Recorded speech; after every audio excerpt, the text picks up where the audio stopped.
The tension in the courtroom was thick enough to cut with a knife.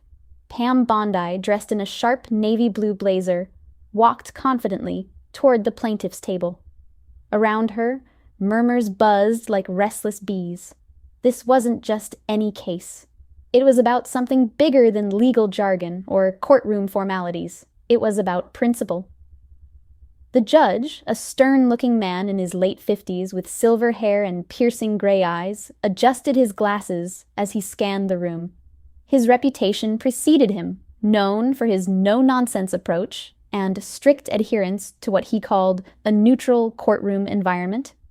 But today, his focus wasn't on legal arguments. It was on the small but unmistakable gold cross hanging from Pam Bondi's neck. Pam took her seat, her hands neatly folded in front of her. Her client, a small business owner fighting a wrongful government shutdown, sat beside her, visibly nervous. Pam leaned in and whispered, "Stay calm. We're here to fight this the right way." The bailiff called the courtroom to order, and the judge wasted no time. He peered over his glasses at Pam, his tone sharp.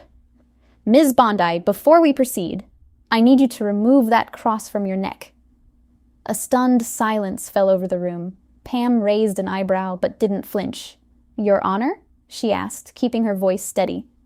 "This is a courtroom, not a church," the judge stated matter-of-factly. "Religious symbols have no place here.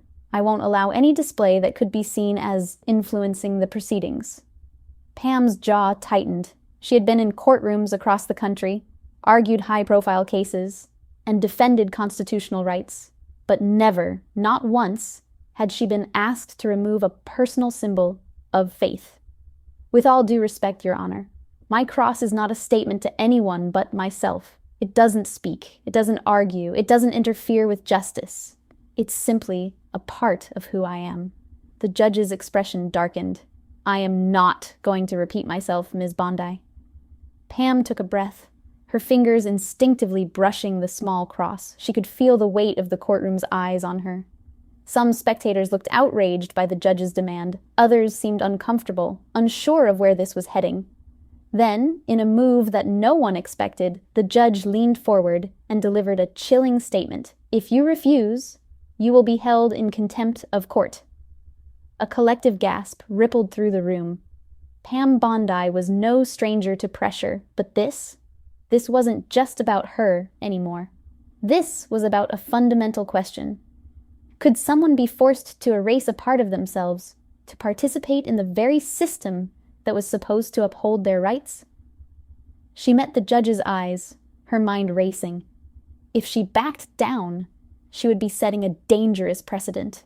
If she resisted, there would be consequences. But in that moment, one thing became clear. She was not about to compromise her beliefs for the sake of convenience.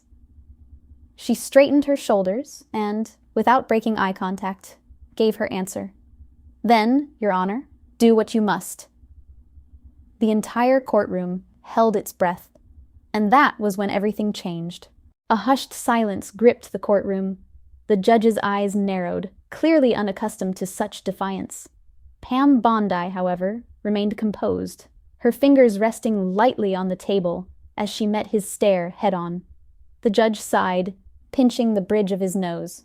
"Ms. Bondi, I will not allow religious grandstanding in my courtroom. Either remove the cross, or you will face the consequences." Pam took a slow breath, her voice unwavering. "Your Honor, I respect this court, but I also respect the First Amendment. This cross is not a political statement. It is not a protest. It is simply an expression of my faith, and last I checked, that is still protected under the Constitution." A murmur rippled through the courtroom. Some nodded in agreement, others looked toward the judge, waiting for his response. He clenched his jaw, clearly weighing his next move. "Bailiff," the judge finally declared, "Ms. Bondi is in contempt of court. Fine her $1,000. If she does not comply, she will be removed from these proceedings." Gasps filled the air. Pam's client turned to her, eyes wide with concern. But Pam didn't so much as blink. Instead, she calmly reached into her bag, pulled out her checkbook, and began writing. When she finished, she tore off the check, placed it on the table in front of her, and looked back up at the judge. "Your Honor, here's your fine, but I am not taking off this cross." The judge's lips thinned into a firm line. "Then I have no choice but to—" Before he could finish his sentence, the doors to the courtroom suddenly swung open. A tall, gray-haired man in a sharply tailored suit strode in, his presence commanding instant attention. It was Judge Robert Ellsworth, a senior federal judge, one of the most respected legal minds in the country. The courtroom fell into stunned silence as he approached the bench. The presiding judge looked startled, his posture stiffening.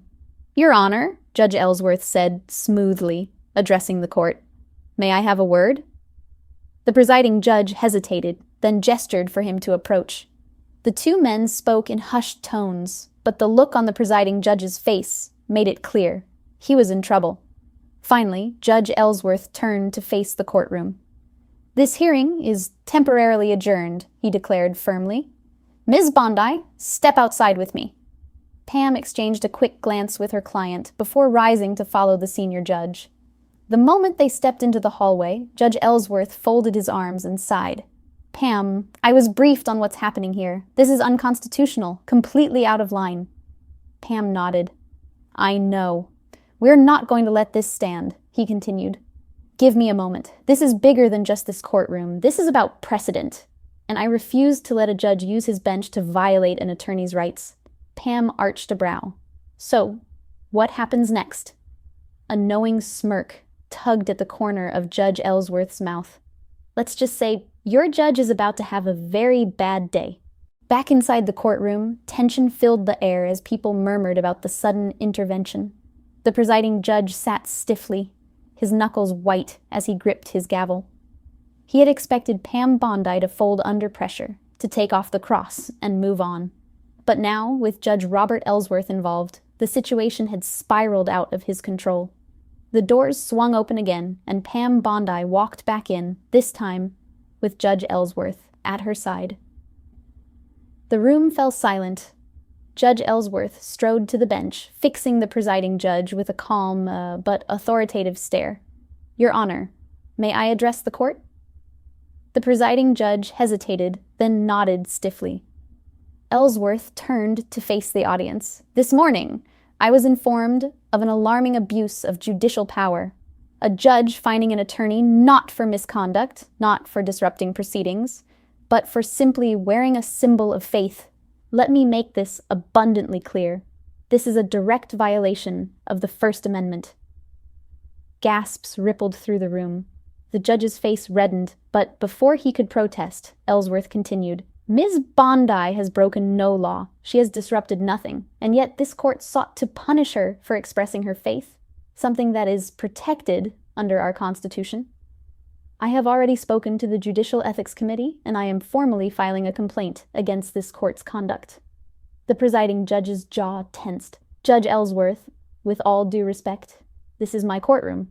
I have the right to—" Ellsworth cut him off, his voice firm. "What you did today is a disgrace to this institution, and you will be held accountable." At that moment, another unexpected figure entered the courtroom, a federal court officer.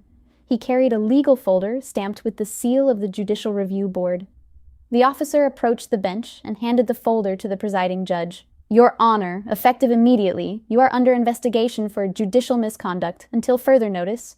You are relieved of your duties pending review." Stunned silence fell over the room. The judge's face turned ashen as he flipped through the documents in front of him. "This is ridiculous," he muttered under his breath, his hands shaking. Pam Bondi simply folded her arms, watching as the very man who had tried to humiliate her was now the one being held accountable. The judge rose from his seat, glaring at her one last time before turning to the officer. "This isn't over," he spat. But in reality, it was. As he was escorted out of the courtroom, murmurs and whispers filled the room. Some people shook their heads in disbelief, while others nodded approvingly. Judge Ellsworth turned to Pam and gave her a small nod. "I told you he was going to have a bad day." Pam allowed a slight smile. "You did, and you were right." Her client leaned over, whispering, Remind me never to get on your bad side." Pam chuckled, collecting her things. "I fight for what's right, that's all." As she walked out of the courtroom, the weight of what had just happened settled in. She had stood her ground. She had refused to be intimidated, and in the end, justice had prevailed. And with that, Pam Bondi walked away, not just victorious, but stronger than ever. What do you think?